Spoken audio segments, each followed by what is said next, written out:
Hey everybody, this is Grace. In this video I'm going to talk about verbal abuse and some emotional abuse, and it can be seen in a variety of situations, ways, so many different ways, and sometimes it's not as obvious to the person or to anybody that this is what's going on. And this one, I want to focus more on what really comes down to is assumptions, and or rather, like stereotypes. Racially profiling somebody, or even healthcare professionals or anybody stigmatizing somebody.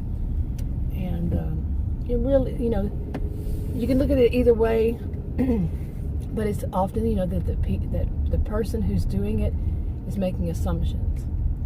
And it could be that they're doing it intentionally. Could be that they're just, when it comes down to it, ignorant. Okay. So I've said when it comes down to it, 3 times? Yeah. But, well, it's on my mind for one reason, more than one reason. But when people make an assumption about who you are, what you are, what direction you lean in, your bend, your bent, and so forth. Okay. Now this one is that they make the assumption because of something as like your accent, like mine. Okay, they make assumptions, and especially what I've seen is people think that anybody who has a southern accent or is from the South, see I'm doing quotes here, that they are ignorant. Now, do they really think about what they're saying, how they're saying it? Really? Seriously? They're showing their own ignorance. And they make assumptions saying that the people from the South, they're all ignorant. But they are showing their ignorance. It's like when somebody says, oh, anybody from that town or that city or that area or that whatever is this way or that way. Okay? And that they should be treated a certain way. They should be ignored or, whatever. Treated poorly. And then because of where they're from. It's ignorance. But when it becomes the verbal abuse is when they verbalize their views. You see? For example, they tell somebody else, oh, don't speak to her because, she's from there. Those views. Okay. But what about when they verbally abuse the person? Okay, the person they're doing. Say, well, you're from there, so yeah, you would think that way. You would probably think this way or something like that. You see, from their assumptions, from their own ignorance, they think this way. Quite often when you hear people say those people, it is ignorance on their end. Okay, and it can also be when what some call talking down to somebody. In some ways, infantilization, treating them like a child. They're adults and they're treating them as a child. They hear somebody with an accent and they assume that person isn't educated, isn't smart enough. You don't have to be educated to be smart enough to understand what somebody's saying. Comprehension. But they make an assumption based on that. Okay? And I mean, it can happen with healthcare professionals because they don't think, and I could end it right there. It's not all of them. None of this is everybody. I'm talking about this type of person.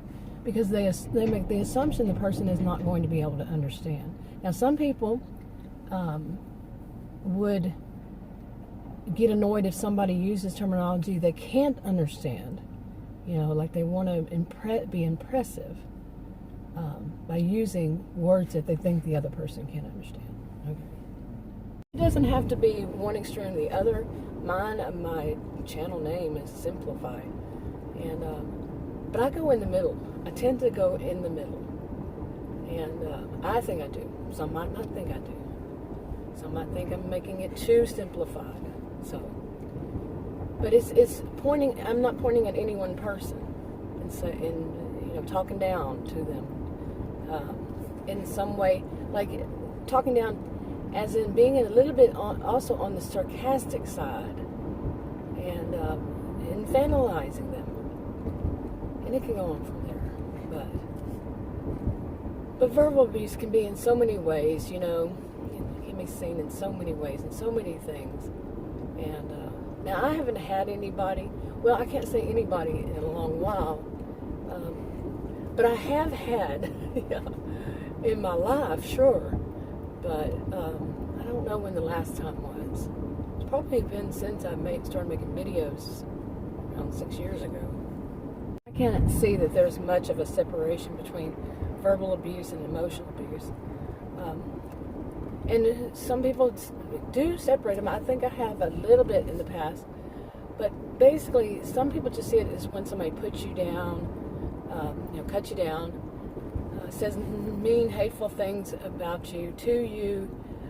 Some would see that verbal abuse, I do, is when somebody cusses at you, calls you names that are like cuss words, or just uses them in such a way that it's offensive, and the intention is to be offensive and insulting. And they just sum you up in a way. Sometimes it's that, when they sum you up, like I said, stereotype, profile you, that you're this or you're that, when they really don't know you, or maybe they do and they're intentionally doing that to upset you. Also, while I'm on this topic, some people, I'm a person, I'm an independent, and I'm a person who believes in freedom of speech. Now, some people take away from what that is all really about by being verbally abusive toward people, toward others, and they will say, well, it's freedom of speech, I can say what I want. That is like, some people who believe in freedom of speech, are they standing for that? Really? Seriously? I don't think so. Okay, now what I meant to say was, I don't think that, people who are, all about freedom of speech, like I said, I'm an independent, so I'm not going to be left or right. I'm independent. And I believe in freedom of speech. I know there are limitations. I don't make the rules. And, but I don't think that they're fighting for, most of them, I would say most. I don't have any statistics to say, or any research to show to, but I don't think that most of them are wanting freedom of speech so they can verbally abuse people. All right? I don't think so. I don't know so. But I have known some who that's what they want. They want to be able to freely speak, openly state things about other people and not feel anything negative. They say it's freedom. They just say freedom of speech, and they're over with, done. Okay, that nobody can say no. And like I said, I don't think that's the majority. I would hope not.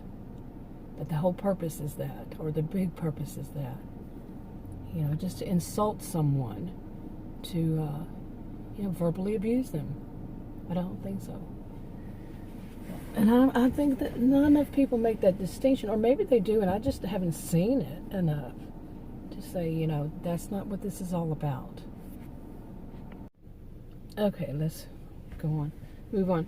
And also, sometimes it is as a means for them to control a person, okay, to have power and control over a person, or even like a group, is to do all these things.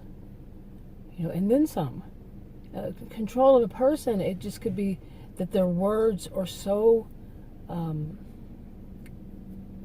demanding, with that, and there's some frightening, there's some kind of fear involved in it, that that they use this against the person, even the tone they use, okay, to control them. And or like I said, a group. I want to do a video on some, again, I used to do videos, most of my videos are on private, but I used to do videos about collective narcissism. So I'm going to do that. Yeah, I think it's very important. But I wanted to do this video about verbal abuse, and it's been a while since I've done any on it. But really, there's so many different ways, and there's so many different reasons why a person uses verbal abuse, is emotionally abusive to someone. And like I said, there are reasons and how they do it. But anyway, I'm going to wrap this one up. I'll talk to you in another video.